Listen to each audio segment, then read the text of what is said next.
Last year in May, we got the Motorola Edge 50 Fusion, which was a mid-range smartphone priced under 25,000 rupees in the Indian market, and the phone had a pretty balanced spec sheet. It had a Snapdragon 7S Gen 2 chipset, a 5000 mAh battery with 68-watt fast charging, a 144Hz curved OLED panel, an IP68 rating, and a clean software experience. The company has now announced that it is launching the Motorola Edge 60 Fusion in the Indian market on April 2nd.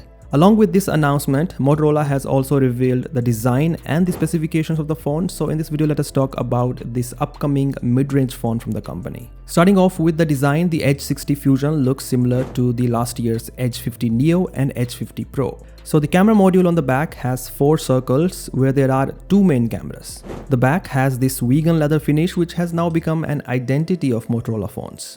On the front, the phone has a curved screen with slim bezels. While the last year's Edge 50 Fusion was IP68 certified, the Edge 60 Fusion comes with not just the IP68 rating but also the IP69 rating. This means the Edge 60 Fusion can not only withstand submersion but can also withstand high pressure water jets.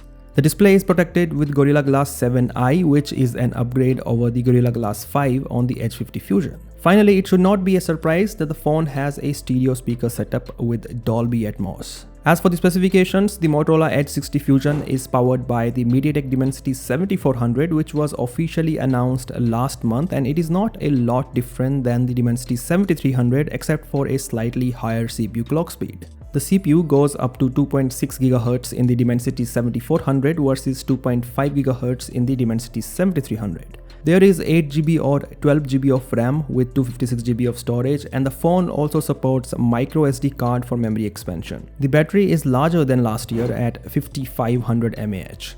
The charging speed, however, remains the same at 68 watt. Now, since Motorola has not mentioned wireless charging support for this phone, it is safe to say that there is no wireless charging. On the front, the Motorola Edge 60 Fusion has a 6.7-inch 1.5K OLED panel with a 4500 nits peak brightness and the segment's best screen-to-body ratio of 96.3%. This is a 10-bit display with HDR10 Plus support. As for the cameras, the phone has 2 main cameras on the back. The primary camera has a 50-megapixel Sony Light 700C sensor with OIS, and the ultra-wide camera has a 13-megapixel sensor. This ultra-wide camera can also shoot macro photos. There is a 32-megapixel camera for selfies which can shoot 4K videos.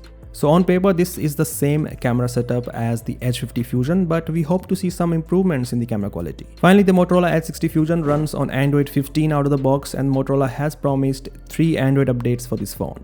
Well, just like last year, the Edge 60 Fusion seems like a pretty balanced smartphone in the mid-range segment. The price of the phone is not yet known, but looking at the specifications, the starting price should be under 25,000 rupees in the Indian market. What do you think? Do let me know via the comment section below, and as always, I'll catch you in the next one.